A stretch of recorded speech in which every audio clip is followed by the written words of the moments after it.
Good evening. I'm Chief Meteorologist Ed Bloodsworth with WKRG News 5, and this is your tropical update for Thursday evening, August 24th. We do have some breaking news. A tropical depression is now expected to form in the eastern Gulf of Mexico early next week. The National Hurricane Center giving this area of disorganized thunderstorms north of Honduras now a high chance, 70% chance, that this will develop into a tropical entity as it moves north through the western Caribbean and enters the Gulf of Mexico early next week.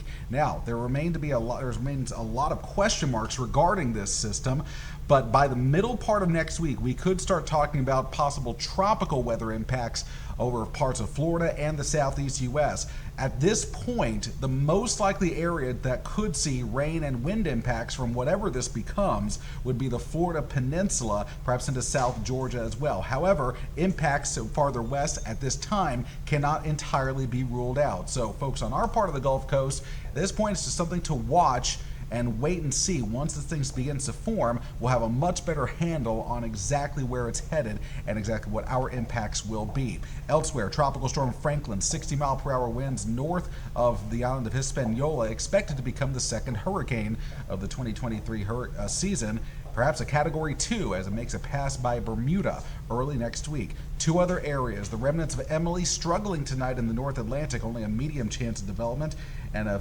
medium 50% chance of development with Invest 92. Neither system will impact the U.S. in any way, shape, or form.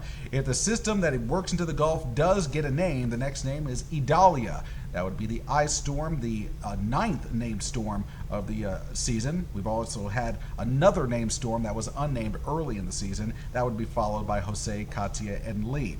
And if you want to keep up to date on the tropics, well, you got 99 days until the end of hurricane season. We'll continue to count it down. The end of November marks the end of the season. You can keep the eye on the tropics all season long by heading to our hurricane map room at WKRG.com.